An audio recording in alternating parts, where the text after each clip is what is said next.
Hi, this is H.B. Burlow, co-host of Tikiman of the Viking Podcast. Just letting you know about my new book, The Day of Calamity, Volume 1 of the Wichita Chronicles, a new historical crime fiction series that takes place in Wichita starting in 1946. It's available currently on Amazon.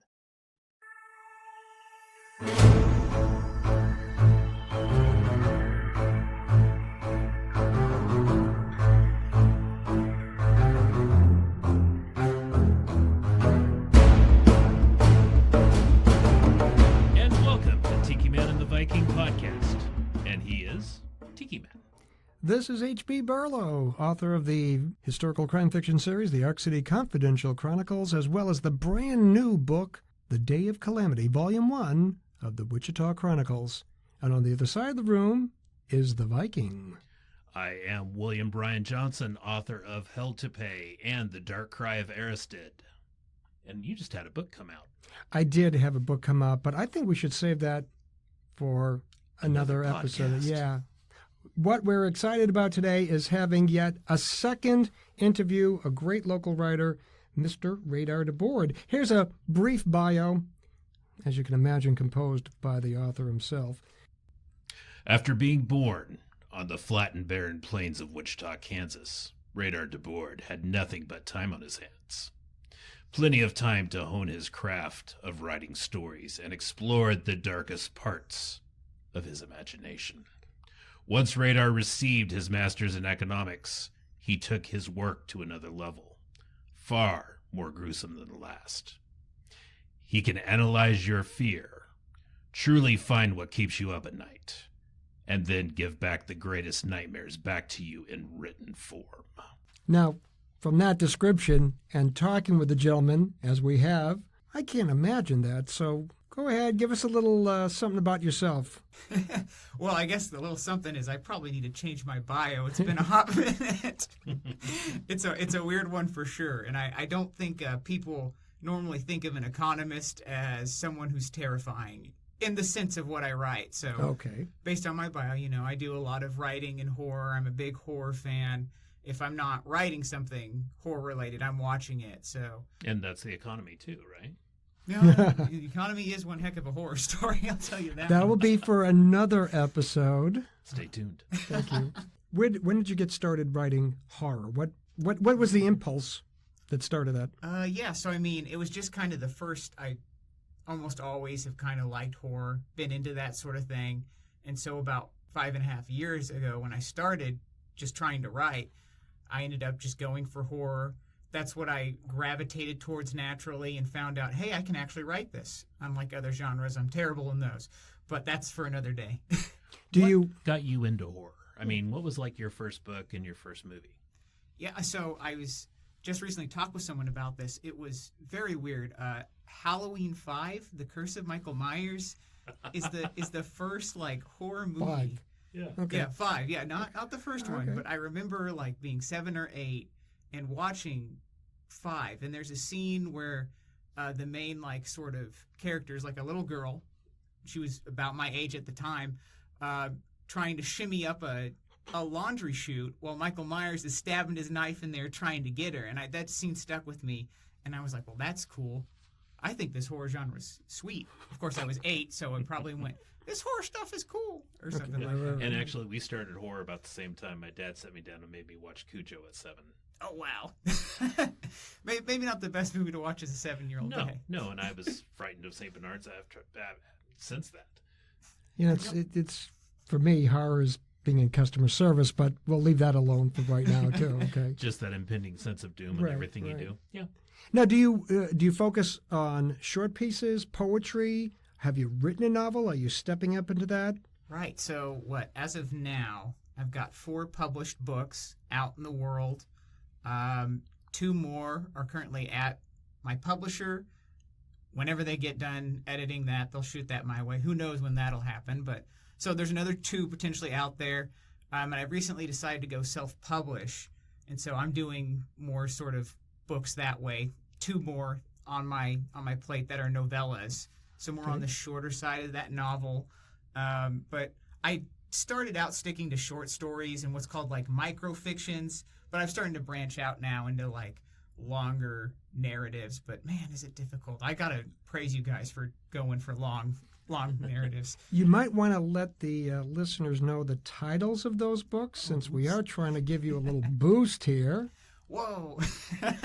The first one I published was The Altar from Space, and that's part of a series called Cosmic Monstrosities.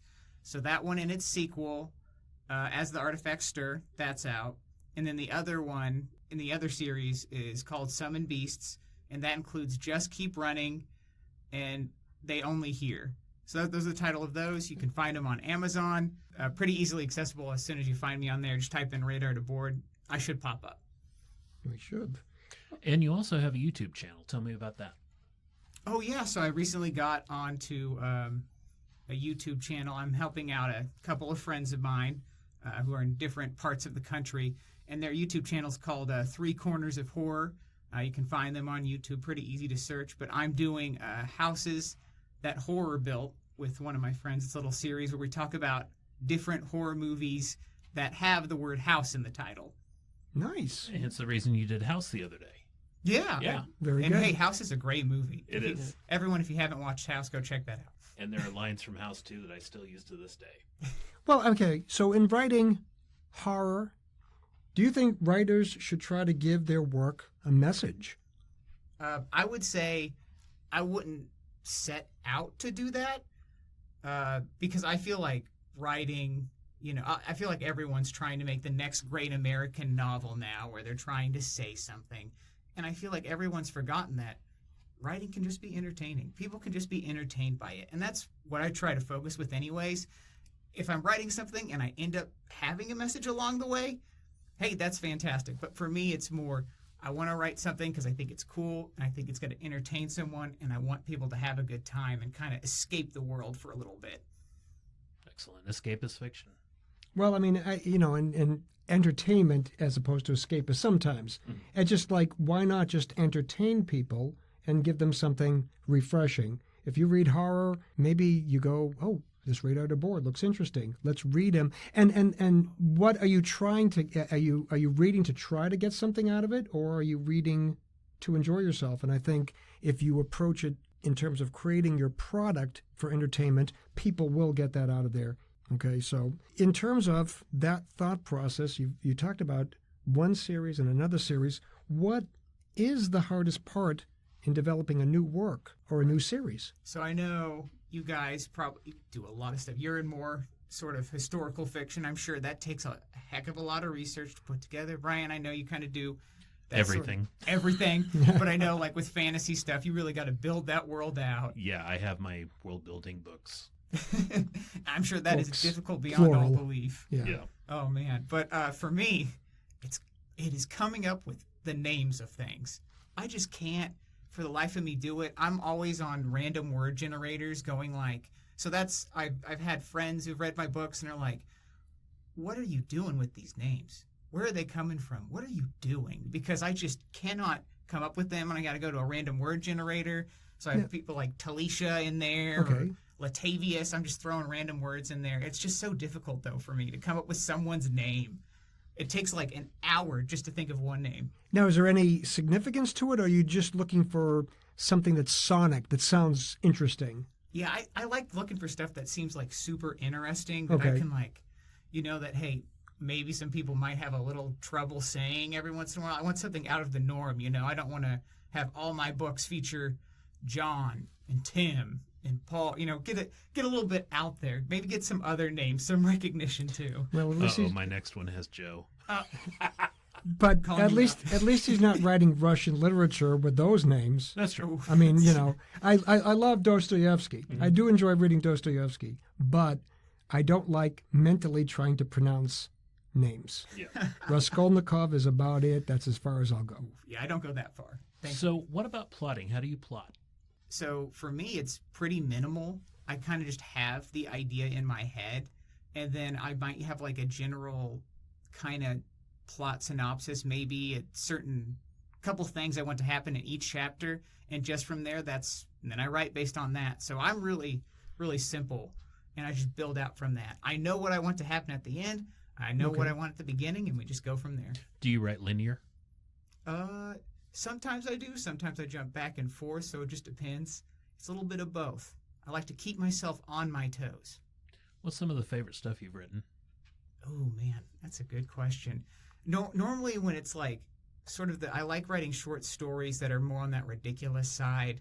I was recently in a horror anthology called That Old House. I think the subtitle is Tales from the Bathroom or something. But all the stories in it are horror that 90% of the stories take place in the bathroom. And so my story in that is like a woman has a panic attack at a party. She goes to the bathroom to chill out, and then a creature that's very heavily based on the Blob comes out of the toilet and drags her in there. And I love doing that kind of weird stuff. That's the Blob and a plunger. That just, yeah. I just was thinking that anybody who's ever prepped for a colonoscopy has their own horror stories. He's still pretty young, though. Yeah, that's true there. And now, is there a chance that some of these themes wind up bordering on comic horror? Is there such a thing? Oh yeah, I think that comedy and horror go hand in hand sometimes, and that line kind of blurs every once in a while. And I think the same thing for sci-fi and horror from time to time. But I feel like I love leaning more towards the comedy side because something coming out of the toilet and dragging you into it is just comedic. But if you describe it gruesome enough, people will stop laughing. And I think there's a little bit of suspension of belief that has to happen in both, and I think that's why they fit together so well. Yeah, I think so. Yeah. Now, do you have anything to read for us? That Yeah, I got a little. So I just submitted this to sort of a contest, but I think they're fine with it if I do it here. So this is based on sort of, as we're recording now, it's kind of the holiday season. So this is more of a holiday seasonal type thing, and it's a quick microfiction, about 200 words. I titled The Last Present. So here we go. In his rush to get to the family cabin, he had forgotten his medication. Soon after arriving, the presents under the tree started talking. They told him what to do and with what tool to carry out each task. One by one, his family arrived, coming in from the snow-covered landscape. They barely had time to wipe off their boots before he gave them their gift. The final gift they would ever receive. He stacked the bodies next to the fireplace, then waited for the present's next command. It wasn't until he lit a fire that he noticed the opening to the crawl space, right next to the wrapped gifts. He lifted the hatch to find a pair of eyes and a grin, waiting in the dark to deliver his reward. Very nice. Whoa. It's a good thing that wasn't a Hanukkah story because there'd been 8 of those. Just pointing that out. Very good. I think that the reason that's captivating is because it is so short. Mm-hmm. Now, do you find, this is always, some people say that writing poetry is harder than writing a novel because of the shortness. Do you find you've written the microfictions, you've written novels, is there a different challenge to each style? I think it depends on what kind of microfiction you're going for. For me, I gravitate. I think the microfictions are a heck of a lot easier, but I've also had more practice with those. Okay. So there's like a microfiction called a drabble, which is a piece of fiction that's exactly 100 words. Oh wow! So yeah, you can't go under, you can't go over by anything. It has to be exactly 100 words. Now those are a little tricky, but I've written and published about 200 of those. So that's impressive. Yeah, well, yeah. When you can crank them out, it's pretty easy. But yeah, so I feel like the microfiction would be easier for me. But I can definitely understand how other people are like, there's no way I can do that. I'm sticking to a novel. And like I said, I can't really do like big, long, epic novels. So I think there's so many people on the spectrum between each. So when you write microfiction, are you just starting with a general premise? Yeah, so there's also something I do on the platform formerly known as Twitter. X. But there's something called VSS 365, which stands for Very Short Story 365. And so they give you a one-word prompt. And so you have to kind of write a story around that one word. And, of course, it has to be the length of a tweet. So wow. Yeah, I do that every day. So that's one way to do it. A lot of the drabbles that I have written and submitted to publishers and stuff, they're normally like, oh, our theme is ancients or holiday themed, or they'll just give you a word like puppets, and you got to make a couple off of that. I think that's an excellent exercise if you think about it. I mean, it does get you to write and focus on a theme or a word. And it keeps you going all the time. Right. Yeah, that's right. excellent. Good. Yeah. I love doing it. So, I mean, as long as they keep doing it, as long as X still survives, fingers crossed. Anything you want to say about the 2 other novels that you have written, or you're writing at the moment? Oh, yeah. So the self-published ones, one is kind of a little bit closer to home, kind of deals with, it's also a horror, but it's a novella that kind of deals with a metaphor for alcoholism. So I did have a message in this one, despite what I said earlier, but it came along that way. Okay. And then the other one is kind of based off of what I just said on that I do on X every day. So I'm collecting my own collection of all those kind of stories and putting those together. Okay. Do you have a date that you're thinking of releasing these? It just depends whenever the beta readers get back to me. So I'm thinking maybe middle of next year, middle of 2024. I'm sure you will let us know so we can let our listeners know. Yeah, and we may have you back out to kind of do some presenting. Right, that'd be great. There we go. Love to have you back. Why, in your opinion, should people be writers? Oh, yeah. So, I mean, for me, it's the love of writing. You know, I feel like it shouldn't be anything besides that. I know there's some people who get into writing because they're like, oh, I can, they see Stephen King and stuff, or I'm trying to think of another big writer, Neil Gaiman or someone, and they're like, ooh, I can make a buttload of money doing that. And whoops, bad news, guys. And then the cold realization of writing comes upon you like a 10-ton hammer. Yeah, then you get that royalty check after 4 years, and it's for 20 cents, and you're like, oh. Blood, sweat, and tears money. Yes. In my day, that would have bought a cup of coffee, you know. Yeah, so I do it for the love of writing, and I mean, that's what people should become writers for, is to do it for the love of writing. And then there's other aspects that can help drive you too, but that should be the main one, I feel. And then as you go on, stuff like, oh yeah, I am getting a little bit more money, or hey, people are actually reading my book and like leaving reviews and actually enjoying my stories and so on and so forth. That other stuff can come over time. But if you love your craft and you put that into your writing, I feel people are going to find that out. I agree. I definitely agree. And, it's good because I see you out there. We met at one of the Wichita Public Library writer days. Right. That we got to present our writing, and you were in the horror track with me. And were you on the same track? Yeah. The strongest track. The strongest track. I would that say is so, right. the 3 of us there, yeah. And then you were at Authors Day out here, and then we also ended up, I saw you at several of the local cons and the Renaissance Fair as well. Oh, yeah.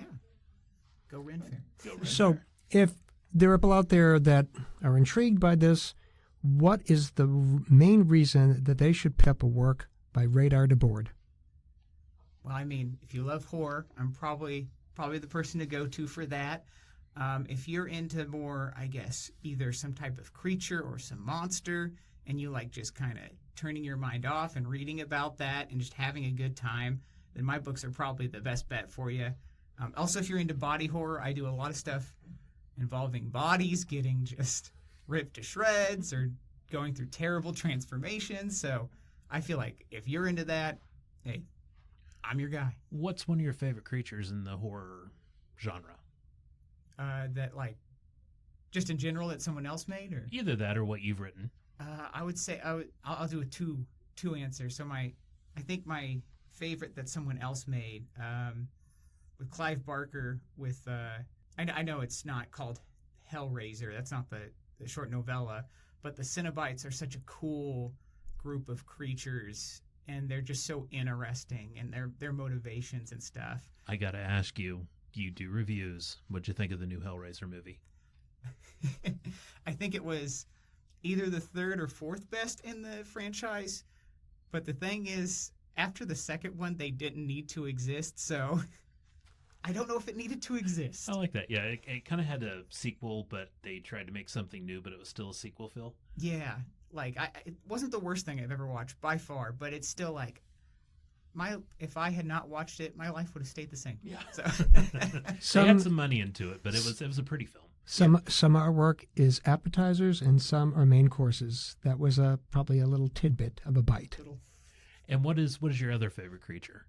So in The Altar from Space, there is one creature, very briefly makes an appearance, and it is a giant ball of mass made out of different people, and there's hundreds of limbs and faces poking out of it that just are screaming, and it happens to roll after some of the protagonists. What do you call it?